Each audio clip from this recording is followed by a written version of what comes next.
Welcome to the European Open and Digital Learning Week, organized by Eden for the 9th time in the row. My name is Sandra Kuchina, and I'm Eden Vice President. Today, we have really great session. I promise you that. Title is AI and Future of Teaching and Learning.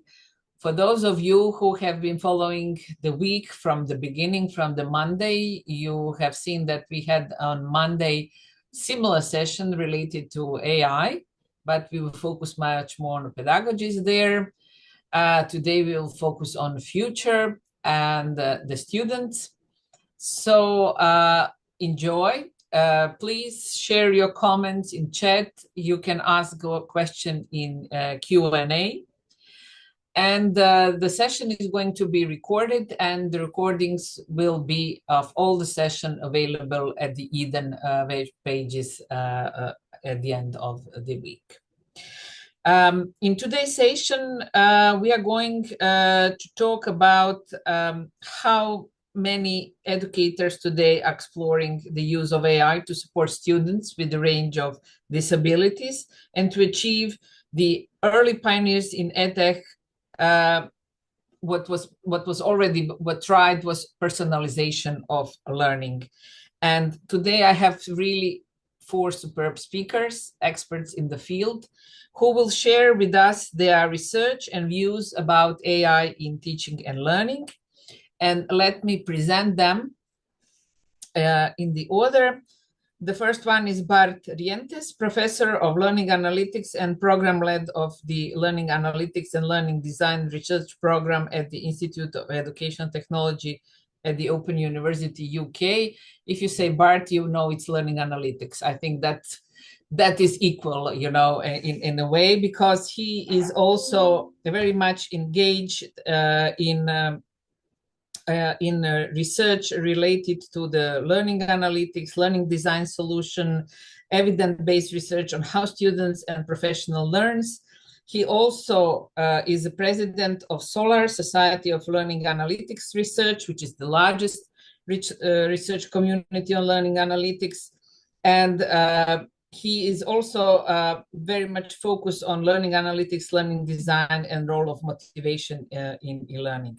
So thank you, Bart, for being good with us today. I hope the weather in Seville is very nice. Next is Thomas Ullman, lecturer at the Institute of Education Technology at Open University UK.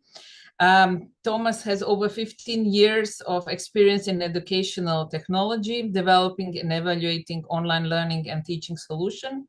He leads projects related to learning analytics, artificial intelligence in education, and innovative methods, especially text analytics, to support and measure teaching and learning. He's also senior fellow of the Higher Education Academy. He is currently academic learning analytics and insight lead of the O-led Fleming Fund Global Learning Grant, and evaluating the learning progress of professional is in ELMIC. Well, I don't know what is that, but people will know certainly. I'm very happy to have a lady as well. Michelle Pride is with us today. She's academic director, PVC students at the Open University UK. She has over 20 years experience in sector, and she's focused on enabling students to achieve the best of their abilities, meaningful student voice and engagement, and learning, teaching, and assessment. And in her current role, she provides learning, teaching, and assessment direction aimed to enhance the academic experience and to ensure high standards across the student's portfolio. She is leading a strategic change initiative to evolve how the Open University facilitates and assess learning, preparing the institution for the future. She is also has a lead role in generative AI in education and has presented across the sector. And not to have everyone from Open University UK, we move to South Africa now, and I'm very happy to have Paul with us today. Paul Prinsloo is research professor in open and distance learning in the Department of Business Management, College of Economic and Management Sciences. I hope it's not night at the moment, or it's early morning. I hope you will have good time with us today. And Paul is visiting professor at the National Open University of Nigeria. He's research associate for the Contact North, member of the Center for Open Education Research at Karl von Nosiecki University in Oldenburg, Germany, senior fellow of Eden and my colleague in that way, a member of executive committee for the Society of Learning Analytic Research Solar, and serves on the several editorial boards. He's internationally recognized scholar and has published numerous articles in the field of teaching and learning, student success, and distributed learning contexts, the ethical collection, analysis, and use of student data in learning analytics and digital identities. So I'm very happy to have you with me today. Looking forward to fruitful collaboration and discussion within the webinar. And first of all, I'm going to leave the Bart floor for the first presentation. And also I expect from the audience active engagement with questions and comments. So Bart, please, floor is yours. Yeah, thank you so much for this kind introduction, Sandra. So I will just kick off with some of the preliminary work that we've been doing at the Open University, and I'm sure that Thomas and Michelle will say more about this. And then I'm also really looking forward to what Paul has to add to the narrative. So I will start with a very common and well-known model of AI in education from Sersky-Richter, which basically identifies 4 big pillars of AI in education. So from on the left-hand side, profiling and prediction, to intelligent future systems, to assessment and evaluation, to adaptive systems and personalization. And within those 4 pillars, there are a range of activities where Gen AI can, or artificial intelligence in general, can help to support students and teachers. So when we started to map what was happening in the Open University, we think we are covering some areas already really well, which are highlighted in green. So for example, we've been doing learning analytics for over 10 years, trying to predict which students are at risk and which students we might need to provide a little bit more support on. And at the same time, we have some evidence as indicated by the different colors of work that we're working on, and I'm sure that Thomas will talk a little bit more about this.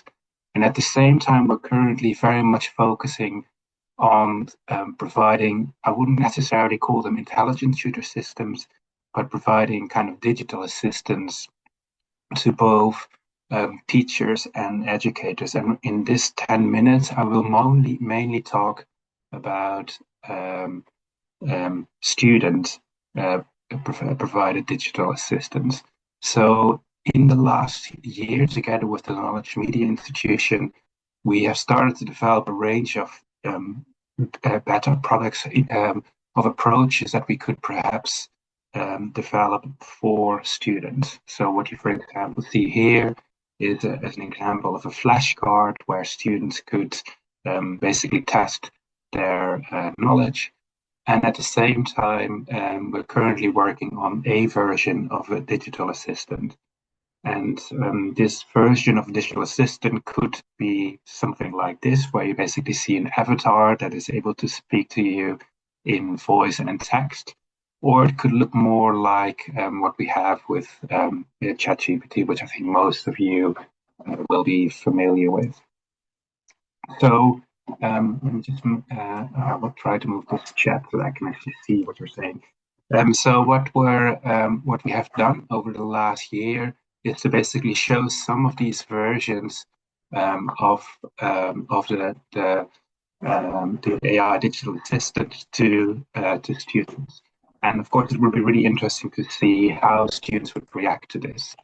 So initially, we started by showing these different visualizations and real demos of these AI digital assistants to 10 students.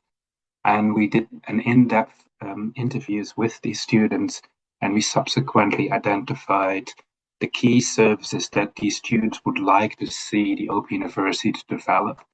And subsequently, we asked them in the follow-up survey to rate them. There's a question in the chat in terms of where can we find all these references. I'm just going to post a link in the chat. So most of the most recent studies you can find here. So thanks for that question. So the 4 services that students were expecting from a verbal point of view is, like, for example, one student mentioned like 24/7 support because this student was working at very different points in time. And ideally, they would like to ask questions like, where can I find more information? And obviously, our human tutors may not necessarily always be online 24/7 to address this, and an AI assistant could do this. Another student who is a non-native speaker mentioned that it would be really useful to help finding resources, but also provide language support. And another student mentioned that it was difficult for him or her to revise, and having this idea of flashcards or continuously allowing you to practice was considered to be a good thing for students. So from that, we identified 4 main kind of themes that we identified. So the first one is real-time assistance and query solution. And the second one is personalization and accessibility. And the third one is to provide support for academic tasks. And what you see is that most of the students are in quite agreement on the first 3 steps. The 4th step was slightly more controversial, whether or not such an AI digital assistant should also provide emotional and social support. In the UK, we say it's a little bit a Marmite discussion. You either love it or hate it. So some students absolutely love the opportunity to basically have a one-to-one conversation with an AI digital assistant that could provide, support and encouragement, while others were really worried about this. So the other elements were the kind of concerns that these students would have in terms of AI in education. And so, for example, one student mentioned that my biggest concern is how it will replace humans. Another student mentioned that he was very worried about what will happen to his children if all these tools basically eventually will replace humans. What kind of work will they have in 20 years' time? And another student really mentioned very kindly, what if your work is rubbish and then you upload this into an AI digital assistant? Will it then influence how other students might also receive that rubbish answer to that thing? So the 5 big concerns that initially came out of this initial study was the academic integrity, like potential misuse of AI, some practical operational challenges. And I'm sure that Paul will talk a little bit more about this later on, the ethical and social implications of having such a digital assistant. Students were also worried about data privacy and how this might be used, and how all this data would be stored. And some basically were worried about the future of education. So I'm extremely mindful that was an initial very small group of students that we interviewed in January this year.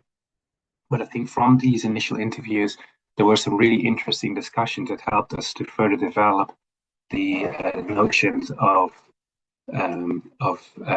what we were thinking of working on. And one idea that we have is that perhaps we should develop an institutional AI digital assistant around the concept of a walled garden.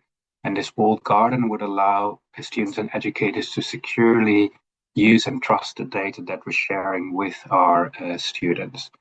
Of course, a drawback of this walled garden is that given the speed of developments of tools like ChatGPT and others, that we might, run behind the developments, and that perhaps a publicly available AI assistant might actually, be more, up to speed with the latest developments.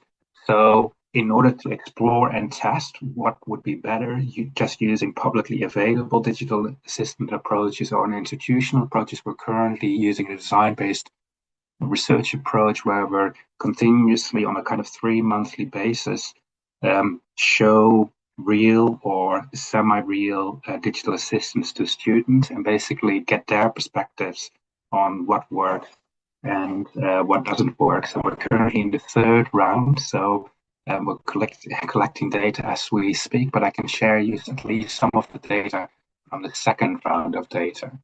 So in the second round of data, when we asked them in terms of what would the benefits be of an institutional digital assistant relative to a kind of publicly available assistant like ChatGPT, it would basically be personal and relevant because it would know what the student is studying. It would be accurate because it would know basically, okay, I'm studying economics, I'm in year 2, and I'm studying in week 4.2.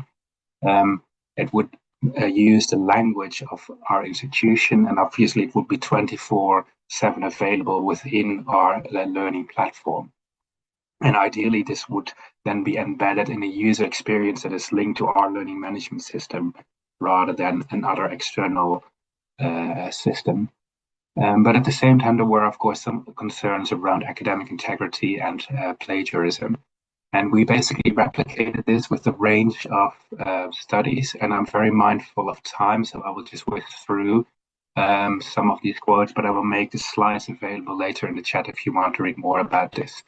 So once we validated this with a larger group of 96 students, basically the same kind of themes seem to emerge where basically most students would see the benefit of having this 24/7 availability within their learning management system that is linked to the kind of user design of the institution that they are working in.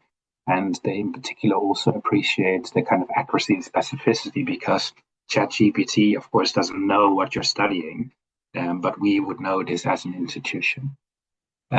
So this notion of being very specific to an institution is very important to students.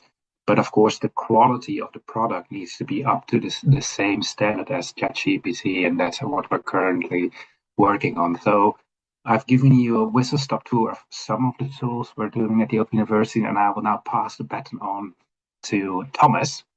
And he will hopefully talk more about what he is currently working on. Thank you, Bart. Just before we move forward, we have one question says related to, could such a walled garden from Ada be based on open source technology to ensure that it's up to date with the pace of technology development? Yes. So practically, for example, what we're currently using is we're using Copilot, but in a secure environment, and we're exploring this. So it is a huge challenge that I think we need to address. So thank you for the question. Okay, thank you. Okay, now we can move to Thomas. So Thomas, you have on your presentation, so please go on. Hi everyone. I hope you can see my slides. Yeah, great. Okay, so yeah, first, thank you very much for the introduction and for the invitation to present here today. Yeah, indeed, what I've seen so far is that this week is really filled with fantastic talks. So yes, this is very exciting to be here today. I think we need to talk a bit about the hype that is currently around AI. It seems we have entered another AI hype cycle. So the news is really full of coverage about generative AI. There are some people who are already heralding the AI revolution, so similar to what we had when personal computers became available, the internet, mobile technology, Web 2.0, Web 3.0, Web 4.0.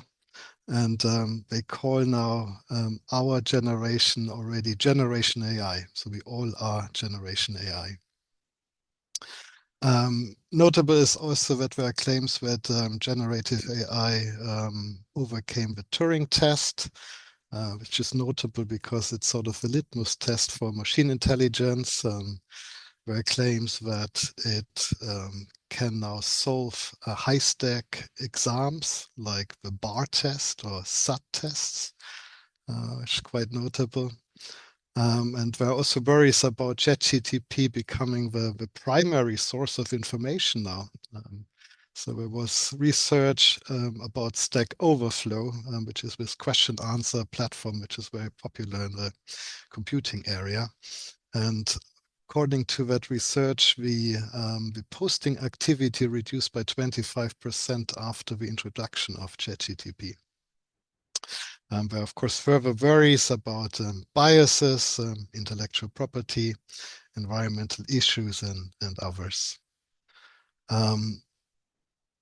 What we see is that really generative AI has taken the world by storm, but at least in the high-income world, the capability of generative AI to produce plausible text about like a variety of topic drew a lot of attention, also in the educational community.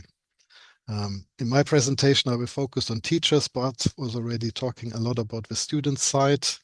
But I will talk about teachers as it's the most powerful influence in learning, and also there's not really much research in that area. What we know, though, is that teachers are already using generative AI widely. There is a report by the UK government, which is already a year old, that says that there are 42% of teachers who are using generative AI in their role at work to create lessons, to communicate with parents, or even to deliver lessons. So by now, probably the percentage is much higher. What we also see is that there are various companies already jumping on the bandwagon and are producing generative AI-powered tools promising to aid teachers with their work. There's not too much open source alternatives, but there are some like EduWeaver, which is quite laudable. But yeah, it's mostly commercial companies driving this. So what has research to say about this so far? We did a literature review of generative AI in education, and which revealed that research explores a range of opportunities. The literature review indicated that research about the usage of generative AI to support teacher is mostly around generation of exercises, quizzes, or scenarios for student evaluation. But most research is really about supporting students with generative AI, and Bart just gave a brilliant example of that. Overall, we can both say that there is still a lack of empirical research into using generative AI in teaching. And because of this technology seems to be poised to have a big impact on education, there's a real need to understand it better. Right, so taking all of this together, we note that generative AI took the world by storm. Teachers are already using generative AI to aid their jobs, and there were various commercial entities producing products that claim to be helpful for teachers. Now, one question that's on everyone's mind is whether generative AI will change the work of teachers. Right. On the one hand, we can say that maybe large language models may benefit teaching in aiding with curriculum content generation. But on the other hand, this large language model might take over curriculum content generation. There are some people who actually fear that AI will replace teachers completely and will make course writing obsolete. I mean, we can already see that they can write assignments to a passable standard. So the question is really, will it have to write course content at a suitable level? In contrast, well, there are others who say that it will have limited impact on teaching practices, also considering that AI has been around for decades and hasn't made large strides in everyday teaching practices. So currently, there's really just a lot of speculation about the direction in which generative AI will take teaching. And what we need is research into the area to understand opportunities and challenges of generative AI. So recently, we conducted several pieces of research into this area. And this research might provide a first glimpse how the future of teaching could look like. We ask ourselves whether generative AI can support teachers with producing course content.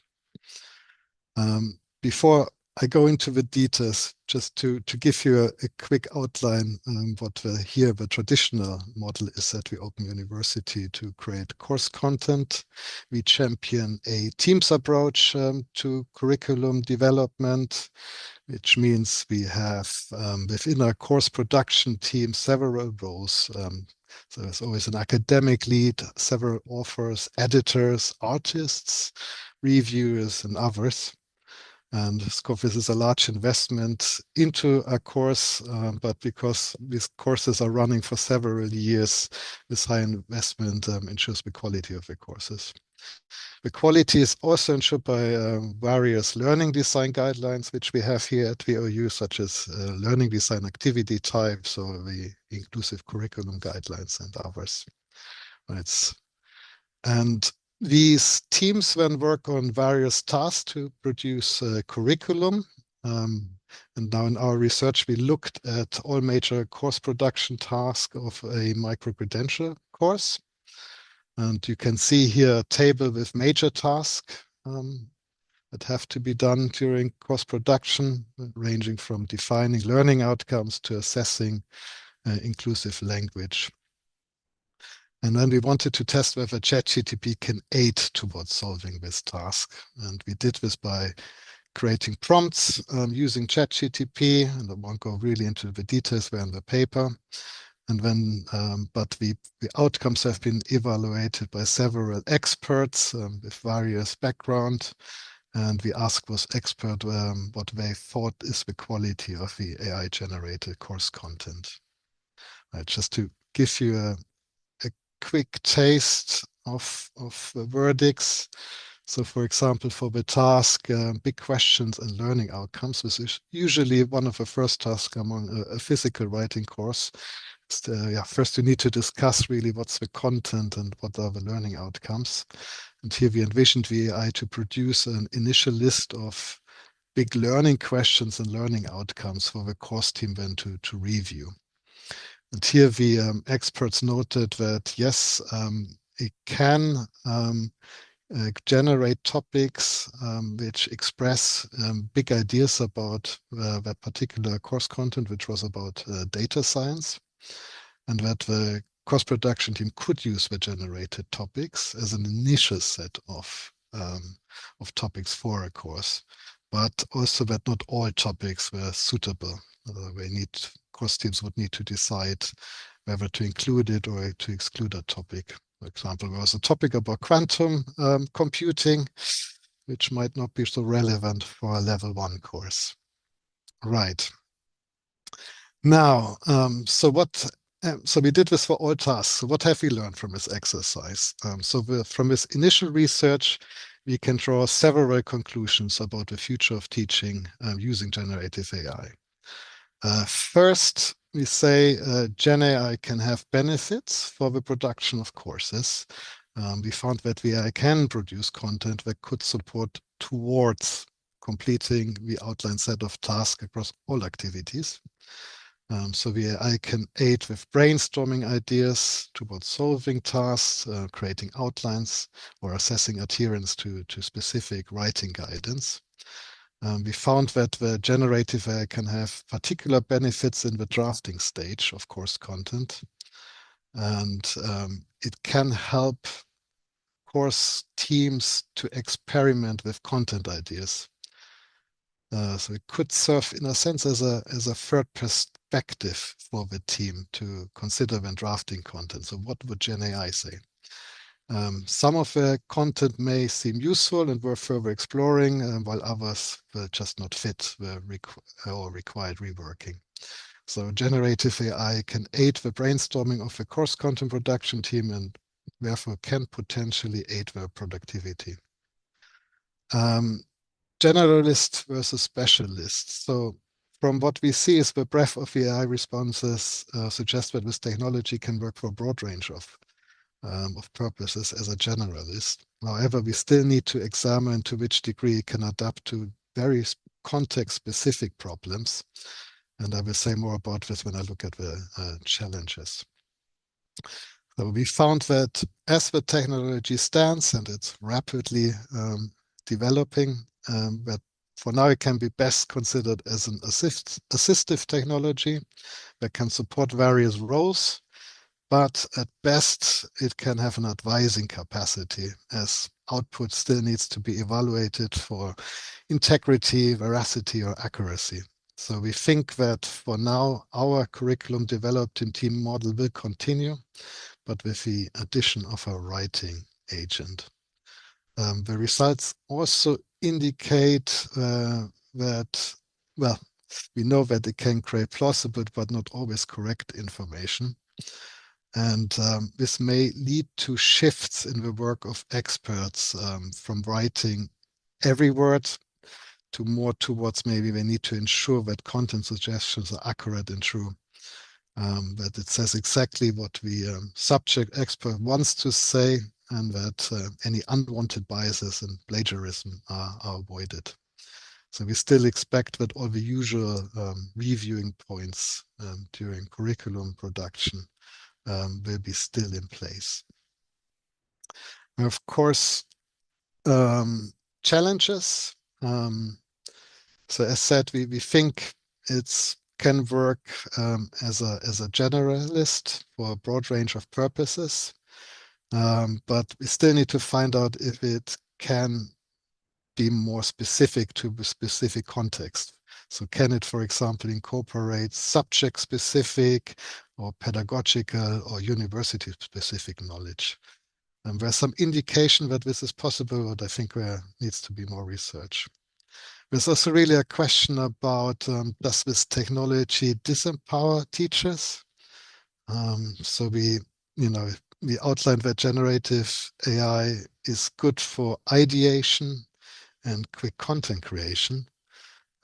So these are more processes which are, more creative work, really empowering processes. So we need to make sure that we don't outsource all the fun to generative AI. So that we not just do the boring stuff that might be like checking if content is correct.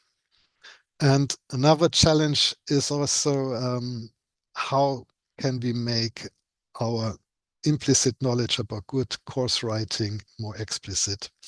We know that experienced course writers has a very good understanding about which content works for their students. And to make full use of generative AI, this more implicit knowledge needs to be made explicit too, so that we can write better prompts. That's a very specific but very challenging challenge. I think also critical reflective thinking will become more and more important, as it already is, because it's more about asking really the right question.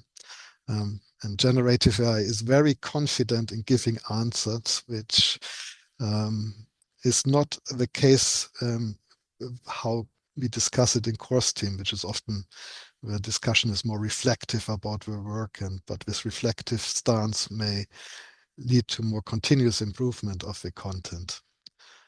So there's a thing about this, how to embed more of this critical thinking with an actor that's very confident about its outputs. Right, so this brings me to the end of my presentation. Of course, so much still to say, but I'm happy to continue my conversation later on. Thank you, Thomas. Just a brief question. Yeah, it will help teachers, but we know that when something is written by AI is much more technical, I would say, written than when the person writes. Do you think we should be afraid that the content will be written differently in a different way than before, by meaning of the way of writing, and that students will maybe be will not be able to have the same quality as they have before? And on the other hand, if teachers are going to use the AI to help them write the content, will they find themselves not anymore inspired to learn more, to research more, because they will have the content at the hand, actually, by just using AI. So that is quite tricky. What would be your view on that? Yeah, so very good questions. So to start with the tone of the generated output. So in our experimentation, we see that with the right prompting, you can emulate a specific style of how content should be written. But it's really about providing enough information to the generative AI so that it can consider what is the right way of writing it. But that doesn't work flawlessly. So it's more really towards emulating a certain tone and style. But because it is a language technology which is very good in, adapting to a certain way of writing very quickly with a few examples. I think there could be potential for doing this, but that's also something that always needs to be checked by an expert, because there's a certain random element of randomness in there. So the outputs produced might not always be correct. So it's very important to always check it, and also to make sure that it really hits the right level for students. There's a whole issue around how we can adapt to the specific level of knowledge of a group of students, or even on a more personalized level. And I think, there still needs to be more work to be done in that area. And then, I think I mentioned the problem. The teachers just go to ChatGPT now and get all the answers there. I think, in a sense, we saw already the transition really from when search engines became available, and is sort of, in a sense, a technology that helps to find answers quickly to content. There will be probably an offering of different platforms with offering different value, and will be always about cross-checking content, in a sense, right? And also, there will be probably large language models operating on research papers. So that might be also a very valuable source. So in a sense, it can take out a lot of that work, but there's always the danger that it's not accurate. So this critical reflective skills are still important. And I think we also should really not lose the creative part of teaching, which we often get in collaboration with exchange of ideas with other teachers and with students and experts with different expertise to create truly good content for students. Yeah, thank you. Something we could talk after the presentation a little bit more. Thank you for the presentation now. And Michelle, now we are going back to you. So please, you can start with your presentation. Lovely, thank you very much. And it's so interesting to listen to both Bart and Thomas there, and they've spoken about student perspectives and teaching perspectives, which I will bring in, and I'm also going to bring in an institutional perspective. And thank you for the invitation and for the introduction. And I'm going to steal a little bit from Paul to say that all of the content in my slide deck is human generated, and all of my images are either from PowerPoint stock images or are Gen AI generated. So a little game for you to play as you watch my slide deck to determine whether they are Gen AI generated images or not. And we've been talking about, in the sector, personalization of learning for students. And my thought is around, well, what about personalization for institutions? Because each institution will now need to go on its own personal journey regarding the future of artificial intelligence for learning and teaching. And each institution is going to have a different approach and different ways in which they engage. So the first thing I would encourage institutions to do is to ask themselves what problems they are trying to solve. So not just to use artificial intelligence because you can, but is it actually the right tool or the right, pick a tool to use when you're trying to solve problems? So for us at the Open University, we're looking at how we can improve our student outcomes so more students achieve to their best potential, and how we can close awarding gaps so students, regardless of their background, have equitable outcomes. So traditionally disadvantaged students can have the outcomes they deserve. And then also thinking about innovation and technology, and how do we ensure, so for the Open University, for example, 50 years we've been doing distance learning. Now, post-COVID, many more institutions are doing distance learning. How do we ensure that we keep up with what other institutions are doing, and how we do what's right for our own institution in terms of the technological advances? And then again, in terms of trying to solve the problems, we've heard from Thomas there about staff experience, our teaching experience. So how could we use artificial intelligence so that our students have a better experience, so our staff have a better experience? And then ultimately, all institutions have to think about cost. So does artificial intelligence bring us opportunities to have more cost-effective, scalable, or sustainable approaches to learning and teaching? So at the Open University, we started with this provocation. If you had £100 million per year to facilitate and assess learning, would you do it the way we do now?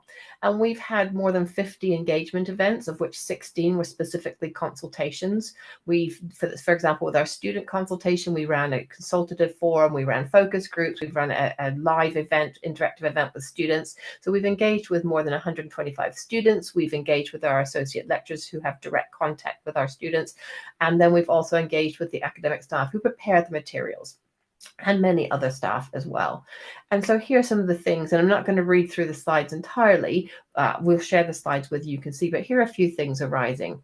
So in terms of the academic experience, so this is not talking about pastoral side, but the academic experience.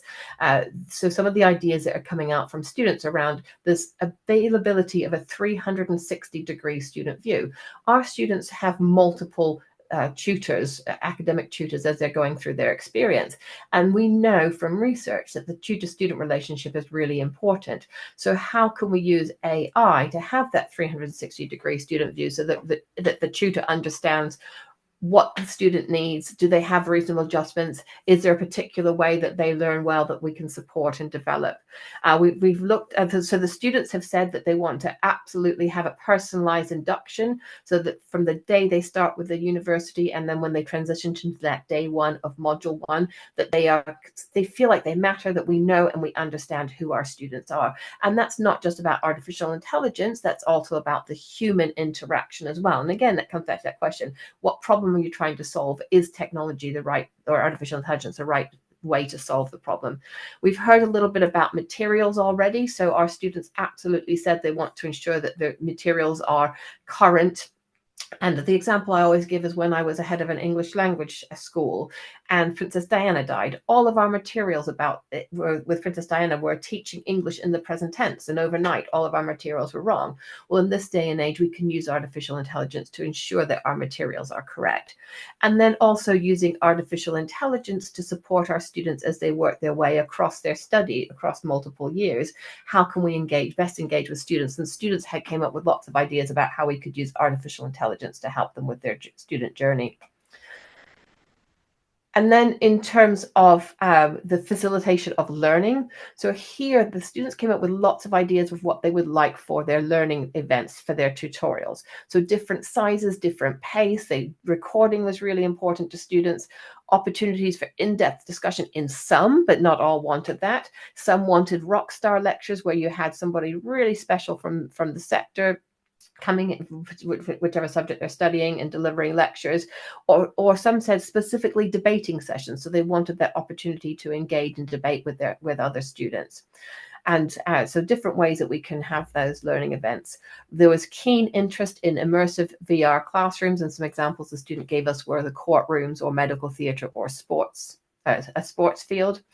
I'll come back to digital and human skills. The study support, we've heard about some digital assistants. So students were interested in having a digital assistant. Bart's giving you some examples there, real-time assistant, personalization, support for academic tasks. And that came through from our students as well. And then in terms of other learning, students said that they would like to have other ways to learn away from a screen. So I think we need to reflect on that as we think about students of the future. And then this digital and human skills, it came across in all of our work with both staff and students that absolutely we had to have a human involved in the facilitation and assessment of learning. And regarding the future of assessment, I think there's an opportunity for us now to have an assessment revolution, to really ask, what are we assessing? Why are we assessing? How are we assessing? How can that assessment be inclusive by design so that we make sure that all of the students, regardless of background, have the opportunity to assess well? And that idea of personalized assessment. So can a student take an assessment 1 month into a course and be done with it, as what other student might take 9 months and then have their assessment? Could the assessment be co-created with the student so that the student actually chooses what they want to be assessed on? Could AI generate the assessment? Could AI mark assessment? Is that about formative assessment? Is that about summative assessment? And then a theme that came through very strongly from our students was around authentic assessment and making sure that the assessment reflected what was happening in real life. And one of our students, I thought, thinking about what Bart said regarding mixed agreement from students about AI emotional and social support, I thought this quote was quite interesting. And the student said, I'm imagining that at the end of a week's study, I might engage with an AI entity either online or in virtual reality.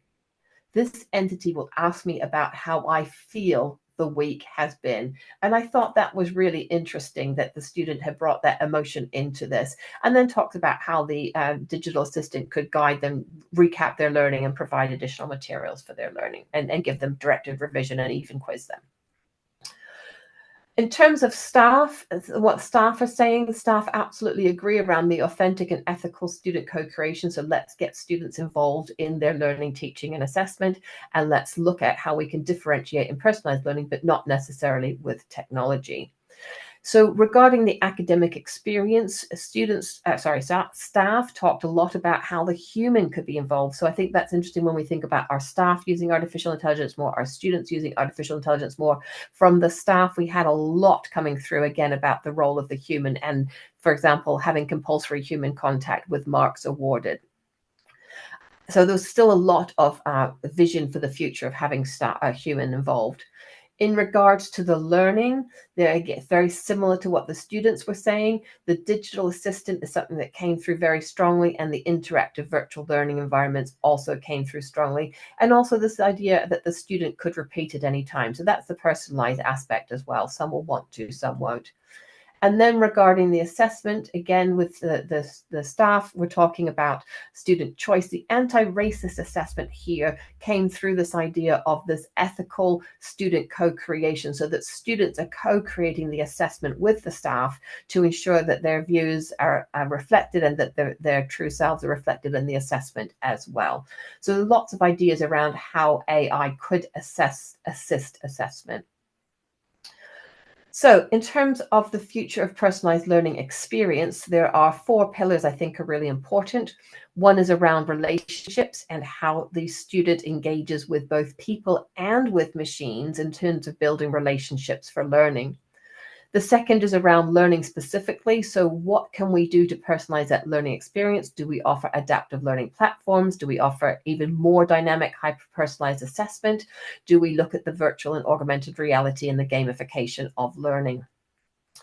Regarding support, which is both the academic and pastoral support here, again, this idea around 360-degree digital profiles that everybody, the students and tutors, have access to. Bart talked about predictive and prescriptive learning analytics, so how those could be advanced as we move forward using artificial intelligence. I did like what Thomas said about how artificial intelligence has been around for a long time. Is it really going to revolutionize learning in the way some people are thinking? And then finally, we can't forget about student and staff well-being and work-life balance when we consider how AI might be involved. To bring it all together, I've developed with my colleagues who are working on the future of learning assessment at the Open University, this idea of a framework for AI for learning and teaching. So at the core of this is the student, is the personalization for that student, and then thinking about how that student's learning is facilitated. What is the role of the human lecturer? What is the role of the module team members who might not have direct contact with students? What is the role of the digital assistant? And how are we going to support students to continue and succeed in their studies from a personalization perspective? And coming back to an institution doing their own, having their own personal journey, these are the types of questions that an institution could be asking itself. In terms of the experiencing learning, ask questions around the purpose and shape of the learning engagement, the academic and pastoral tutorials, asking questions about collaborative and interactive learning opportunities, and then how do we balance digital and human skills? What are we teaching our students in terms of digital skills? And are we taking the full advantage that we need to of preparing our students for their future work environments and teaching them human skills that technology can't do? And in regard to the assessment here and assessing learning, how can we ensure that assessment is anti-racist, accessible, and inclusive? How do we build in those authentic assessment opportunities? And how do we ensure dynamic, hyper-personalized assessment and feedback? I brushed over feedback, but feedback is really important too. So those are the types of questions that institutions need to be asking themselves, along with key questions of what decisions can we make today that will best impact the future of artificial intelligence for learning and teaching in 2 years and 5 years and 10 years. That's a real struggle. We don't know what the technology will look like in 10 years, but we do need to be smart about the decisions that we make today to have the most impact for the best learning experience in the future. In the middle here, we have resources. So what can we achieve with the resources we have now? Many institutions around the world are financially in a difficult situation. So how do we best use the resources we have? What about the resources we will have in the future? And then what resources will we need? And how do we ensure that we are focusing on those and achieving those resources for the future of artificial intelligence and learning and teaching? And finally, the last questions there is around the how do we ensure that artificial intelligence for learning and teaching is an integral part of strategic change, particularly when we're hearing from some staff that they don't want to engage necessarily with artificial intelligence. But as we say in English, the toothpaste is out of the tube. We can't put the toothpaste back in. So it is here. We just need to think about how we can make those decisions today that will best impact the future. And the final slide from me here is around 5 ways forward for institutions. So absolutely, it is an opportunity for institutions with students and staff to co-create big ideas and future solutions. And then to think about your own institution and what is it that's unique about your institution? What is the identity of your institution? And then determine the best way to learn, teach, and assess and figure out what is possible. It might be a technology solution, it might not. At the moment, focus on 1 or 2 ideas that can have the most impact and evolve those. Absolutely encourage experimentation, figure out a safe space to create things and make mistakes and learn. And finally, think about how to use technology to better connect the whole institution's community so students and staff can evolve together. And I meant to mention under assessment, we've recently run a cross-institutional research project on developing robust assessment in light of generative AI, where we looked at 944 different scripts, some of which were AI generated and some of which were not. And the questions we asked were, is there any assessment that is currently robust? And the answer is yes, absolutely. We had one type, which was an action plan with very specific instructions and a very specific marking grid, but all other types AI could pass. And so I think it's really important that with all of these ways forward, we think about, as an institution, what is the purpose of our institution? What is the purpose of assessment? Thank you very much. Thank you, Michelle. Perfect. You made me think, do I want AI or not? I know you say it's a toothpaste, it's out of the toothpaste. We have a monkey, so who will take the monkey, and deal with it? Just maybe briefly, we say that any change requires all stakeholders involved into it. So we are talking about institution, about teachers, but if we want a systematic implementation, on an institutional level, what steps we do need to take? I know we need to have the management who wants to do it, but in order to engage all stakeholders, what would you recommend? What should be the first steps? So I say you can't push water uphill, right? But you can push frozen water uphill. So you have to figure out in your own institution, what is that frozen water? And for me, it is finding your advocates, your champions, who can absolutely demonstrate the benefits of how they are evolving their learning and teaching, and have that innovative space, run those pilots, and then demonstrate what works. And we've decided to go using a double diamond approach, which is where you have divergent thinking. So we've gone out to everybody, very wide and far. We're now bringing that convergent thinking back to a narrow point. And then once we've picked a few things, we'll then go back out again and bring it down, bringing people with us. And I would say, don't spend your time on the 20% of the people who are not with you. Spend your time on the people who are with you, figure out how to freeze that water, push it uphill, and the others will follow or leave. Yeah, thank you. I think it's like the same with digital education, when we decided, take those who are into it, want to share, want to show good examples, and go with that. Thank you, Michelle, for now. And we are going back to Paul. Paul, are we going to say every time, is it human-generated PowerPoint presentation or artificial one? What do you say?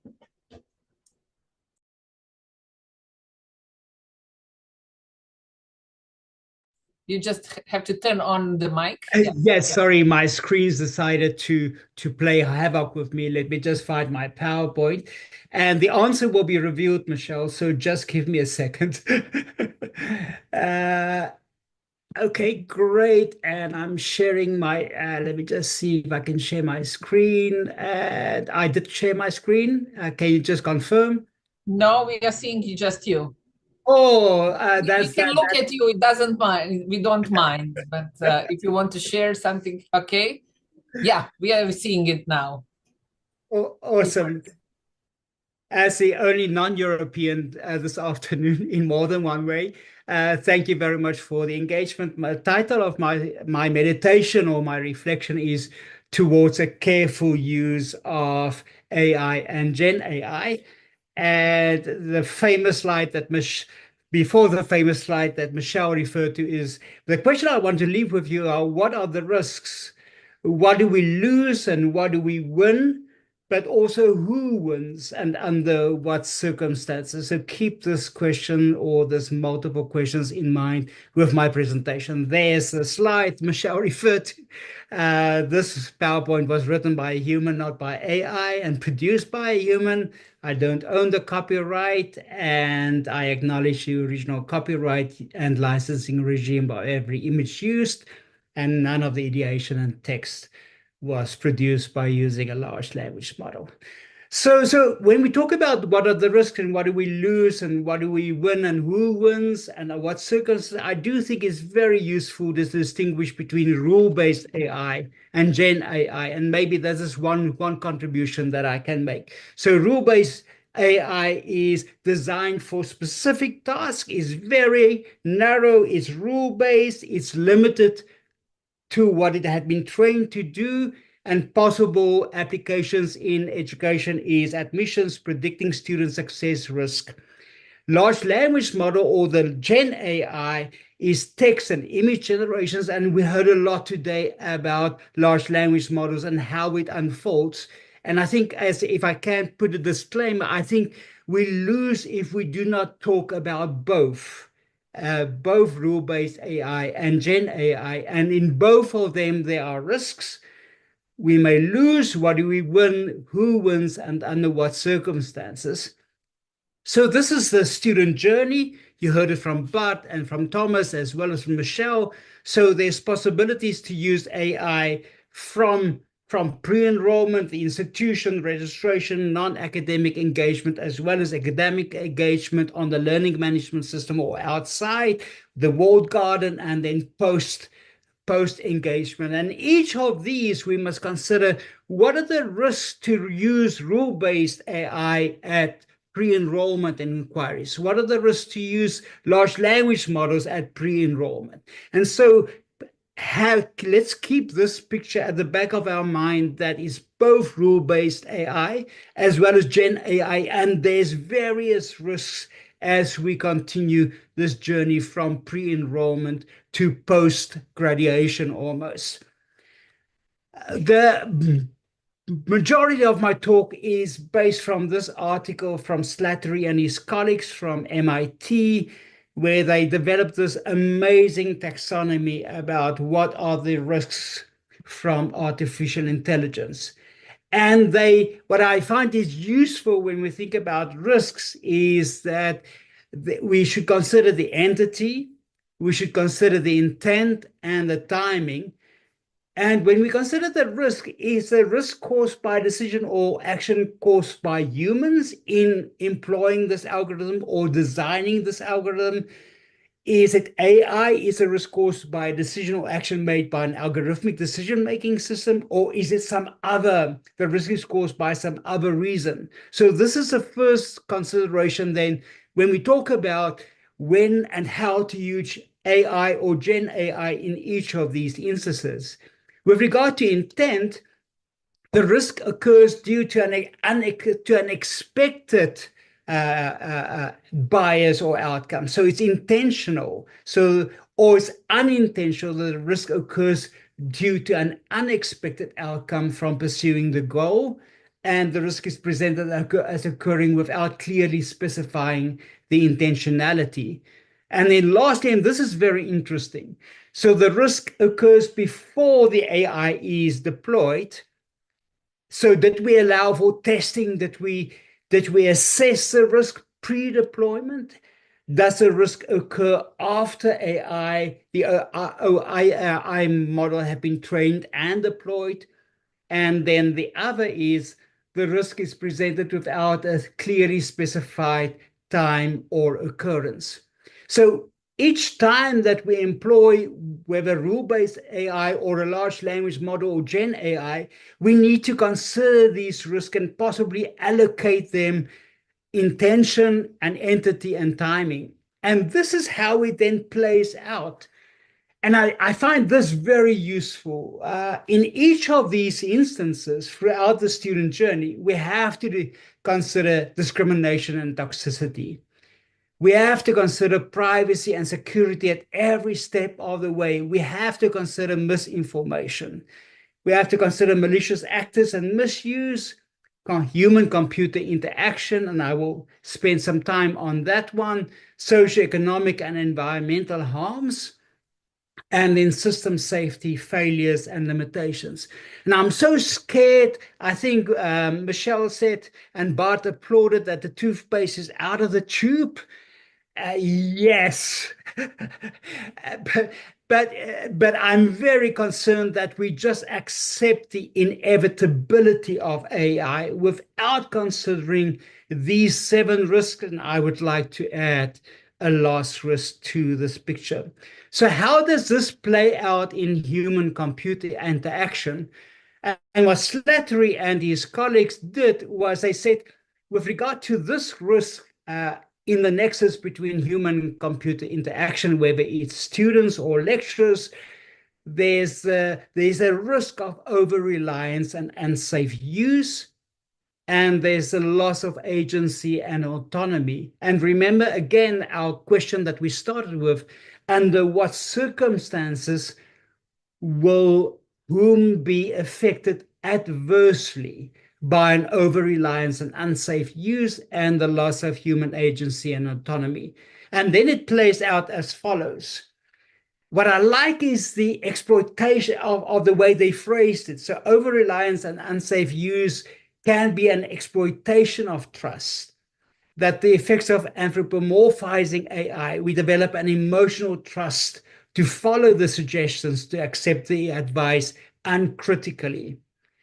But there's also miscalibrated trust, to trust AI in risky situations where it should not be trusted, and then weaken social ties, the impact on human interaction, withdrawal and loss of reciprocity. Instead of asking a colleague down the corridor or phoning him or her, I asked ChatGPT. So there is a real danger of weakening social ties. And I'm coming back to this later, that I do think Gen AI as well as rule-based AI have ontological and epistemological risks that is often not part of the conversation. With regard to the 5.2, the loss of human agency, and there's a lot of research that shows there's a serious risk of cognitive enfeeblement. There's evidence of cognitive offloading, of loss of independence, of loss of creativity, of loss of analytical thinking. And I think it's Thomas that said, why should we outsource all the fun to Gen I? But I would like to add, why should we outsource the burden of scholarship, the responsibility of scholarship and teaching to AI? So that's a huge concern, cognitive enfeeblement. There's helpless and job displacement, and it's not about AI taking the jobs. It's the effects of automated black box decision-making processes that are impossible to challenge. And then lastly, according to Slattery and his colleague, there's a limitation on personal growth. As we increasingly rely on AI, we may lose our sense of agency and autonomy, with serious implications for personal growth and fulfillment. So what we then must consider is it's crucial to ask not only what these risks are and how these play out at every part of the student journey, but who will be most likely to be worst affected and under what conditions. Which students are the most vulnerable? Which staff is the most vulnerable? Which world populations are the most vulnerable when it comes to over-relying on AI or trusting AI too much? So we've established by now that AI has economic implications. I think Thomas also said, or Michelle or Bart said, AI belongs to the commercial, to capitalist enterprises. So there's a huge economic concern and impact of AI. There's legal implications.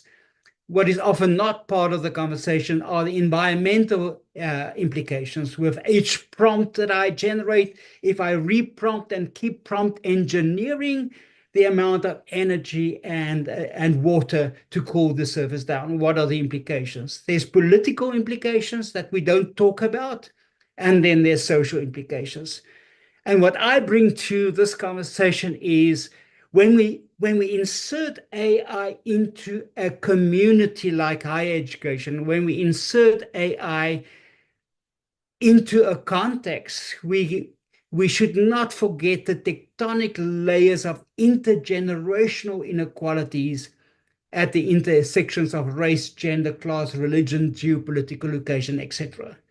So AI really affects these tectonic layers and can either increase or decrease these intergenerational inequalities in the intersections of race, gender, class, religion, and geopolitical location. Having said that, I would like to pose now the ontological and the epistemological question to say, how do AI and Gen AI change our understanding of ourselves, of others, of our world, of knowledge, of knowing and coming to know? And this question is not part of the conversation. So how do we think about teaching and learning in a world where everything is artificialized? We complain that our students' essays start to sound the same, that they're speaking the same ChatGPT language, but that is the effect and the impact and the result of where everything is artificialized, automated, and autonomized, where everything is submitted to the effects of quantifications and abstraction, and where the digitization of life learning and teaching is annexed by the language of a machine brain transformed into an autonomous and automated system. This is from the latest book by Achilles Mbembe. So this was said in 2023, ChatGPT will redefine human knowledge. accelerate changes in the fabric of our reality, and reorganize politics and society. It's literally replacing the SIM card. And do we understand the implications? Are we ready for the implications? How do we prepare our faculty and staff for this? I'm closing with reference to the work of Antoinette Roy, a Belgian-French legal scholar. And in 2013, and this is ironic, in 2013, she developed or published this article, The Ends of Critique, with which it says, with the computational turn, our relation to knowledge seems to indeed to be changing. Now, remember, this is 2013. Data, information, knowledge are thus more or less taken to be the same things, and knowledge is automatically discovered. She says the real-time operationality of devices functioning such algorithmic logic spares human actors the burden and the responsibility to transcribe, to interpret and evaluate the events of the world. It spares them the meaning-making processes of transcription or representation, institutionalization, convention, and symbolization. So it's not only generating the outcomes of the course module or framing assessment, it spares us the burden and the responsibility to transcribe, interpret, and evaluate the events of the world. What do we lose? Who loses? What is won in the process? So the question is not whether it works or whether the findings are valid, but to identify the extent to which relying on the apparent operationality of algorithms spares us a series of individual and collective perceptual, cognitive, evaluative, conventional, institutional, linguistic efforts or tasks, and at what price. Colleagues, and I'm not sure we've calculated the price. I thank you all. Thank you very much, Michelle. Thanks, Sandra, Bart, and Thomas, and everyone listening. Thank you, Paul, for scaring us. You know, I'm sure we're not going to do anything anymore with AI after all of your presentation. And thanking for making us think from the other way, you know, how cautious we should be in using it. So I invite now all my speakers to join me. Let's start a discussion. Maybe just to give you the question, Paul, Peter Drucker said that we are dehumanizing with technology everything, and that we should go back to the human as such, you know. And with AI, we are also coming to the verge of dehumanizing again the issue. What about human in all this process, you know? How important is the role of the human? Is the human still in charge? I think in charge is always relative. We've never been in charge. That's a narrative from Western European philosophy that man, and I say man specifically, the Vitruvian man is in charge of the world, and we've never been in charge, and we should never be. But technology is a powerful tool. Having said that, I do think the debates about AI, Sandra, allows us to rediscover humanity. AI cannot get goose flesh. AI does not appreciate the sunset. AI does not cry when a baby is born. So it's as if we, in working with the quantification and the artificialization of life, we suddenly say, oh my goodness, it's amazing to be human. And I'm coming back to Thomas. Why should we outsource all the fun to ChatGPT? Why should we outsource human agency to a mechanic brain? Yeah, thank you. Food for thought. Bart, talking about all this, as you are doing lots of with learning analytics, you know, and learning analytics should serve us to see how we can improve the student experience. So with use of AI, who can predict or who can give the feedback, you know, to the students, how much we are losing that human part And will the students will be happy to receive uh, instructions from the AI instead of the human? I mean, I really like the panel, and I'm also very keen to hear what people who are at this panel are thinking. And we definitely don't have all the knowledge in this panel either. One thing, not to disregard what Paul was saying, but I do agree with Michelle, is that the Pandora is out of the box. The toothpaste is out of the. So, for example, in the Open University, there was a test with passing exams, and basically ChatGPT can do all that. But the fundamental question is, should we learn to pass exams? And the fundamental question is, no, we shouldn't be here just to pass exams. We should learn, the complexities in society. So I don't think we can put Gen AI back into a box and then hope that we can enjoy the sunset and also learn. I think what we should try to find is a way to contain the risks, which I totally agree with Paul, but also see some of the benefits that we do. So as a practical example, I probably spend like an hour or two a day replying to very simple emails that Gen AI could easily just do.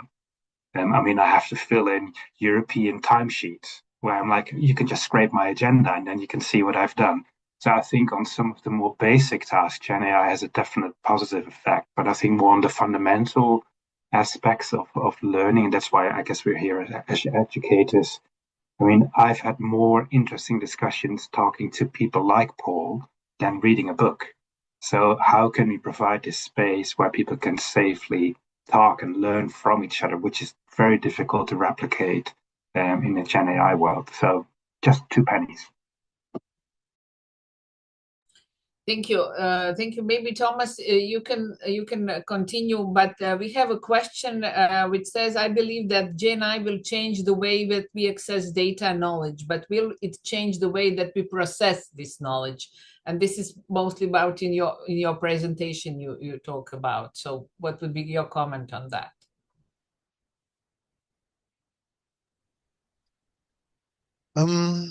That's a very good question. Looking into the future there. Well, currently how I see it is that generative AI is very good in summarizing content. So especially if it's combined with a technology called RAG, which basically means you add in a knowledge source or bespoke content, it's very good to then summarize over that content.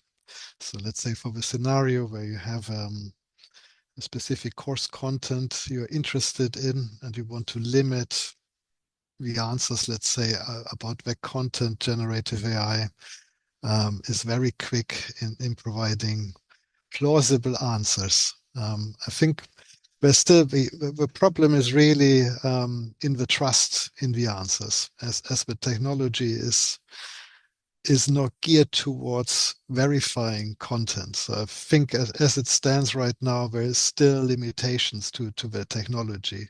And I think that's, the use of generative AI, I think, is currently more towards ideation with the idea of, verifying those ideas. And, there needs to be a critical stance towards everything that is generated by AI.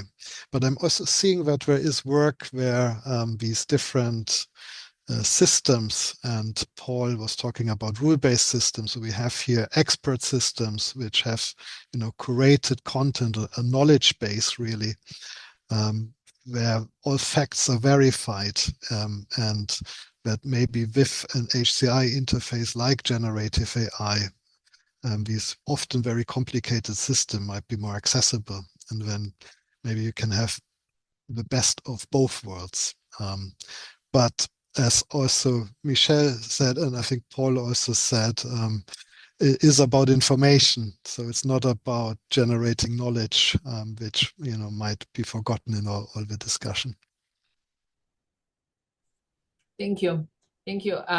Michelle, you talk from the institutional point of view. hearing all this, and you also said in the chat, should we question how should these universities look like? My question is, if AI generates the curricula, the content, providing feedback, assessment, do we actually need universities as such? Are they endangered by AI in a way? What would be your opinion? Yeah, so absolutely, the existential question is, why do we exist, right? And one of the things I didn't touch upon, but I included in the framework, was valuing learning. So I think we, as we reflect forwards on the future of artificial intelligence and learning and teaching, need to understand what it is about learning that we value. What as an institution do we value? What as staff do we value? And ultimately for our students' sake. If we understand student study motivations and we understand the value of the learning, we can go a long way forward. So the question was asked about how do we ensure academic integrity? And for me, part of that is to really understanding why our students want to learn. And then we can think about, okay, what is it they want to learn? We know our students have quite often struggled with critical thinking. I think with generative AI, we have such an opportunity to help students really fundamentally improve their critical thinking skills. We just talked about trust in the answers. We need that human ability now to come in and say, critically, is this right? Let's sense check the answers. And from the work that we did for assessment, generative AI was very good at saying, these are all of the pros, these are all of the cons. But what generative AI wasn't very good at was actually drawing a conclusion and giving an opinion. And that's a human skill that we do need to develop and continue developing our students so that they can do that analysis, come to a conclusion that is evidence-based. So I think for me, Paul said the last thing to come out of Pandora's box was hope. I have great hope in the future for our students that actually they'll have a more meaningful learning experience than they currently do. Perfect. And Paul, question for you. I was thinking, if we are talking about as a humans, if the AI is going to generate the content for us, are we going to change the history, the future? Are we going to become consumers instead of creators? Awesome question, Sandra. I think it is already, it's ChatGPT and these large language models and the commercial companies behind them have colonized the archive. They have scraped, they have plundered the commons, and they pattern matching cute answers for us, and we applaud every time we get a nice answer in a nice English. So that is already happening. And I think that is what the question about AI is, an ontological and an epistemological question. So how do we claw back? How do we reconvene the commons outside the tentacles and the incestuous eyes of ChatGPT? And I think that's a concern that Antoinette Roy already expressed in 2013. She said, we are becoming lazy. We don't engage with the natural world anymore, but with the digital world. And I think that's, for me, I don't sleep at night, because we need to get back to the natural world instead of relying on the digital plundered world that ChatGPT provides for us. Perfect. We are coming to the end of our session. I'll just share some announcements, but while I'm doing that, I'll just want to conclude that thank you all for sharing today your insights. How can we use and adapt our teaching and learning to the modern age with use of AI? We saw really good examples, but at the same time, to be cautious that we don't lose this human component in that, and take advantage of what we need actually, but not to be just led by AI, but to be the ones who are leading it. So just to announce now, for next 2 days, we have 2 more sessions. Tomorrow's session will start at 3 p.m. So it's not at 1, it will be at 3. So it's shaping tomorrow's education strategies for delivering high quality teaching and learning in a transforming world. And on Friday, it will be at 1 o'clock again. It will be about tomorrow's universities from the perspective of the university alliances. Also, I would like to announce that the EDEN conference, annual conference, will be next year in Bologna, Italy in June. And of course, join us as EDEN member because it brings you lots of benefit. And now, not less important is that we are also part of the European Digital Education Hub. We do lots of tasks as EDEN there. And just to announce, tomorrow is a session about learning in between spaces. It will be from 2 to 3, and then we will have at 3 o'clock the session regarding the Digital Education Week. And the session in December will be related to the teachers' well-being. So please join us for all this session as well. And that's it. I just wanted to be sure. So once again, I would like to thank you, my speakers, for finding the time and be present with us today and for sharing very, very important knowledge, experience, and cautions, you know, how and what to do. And thank you all your audience for being with us today, and regards from Zagreb. See you.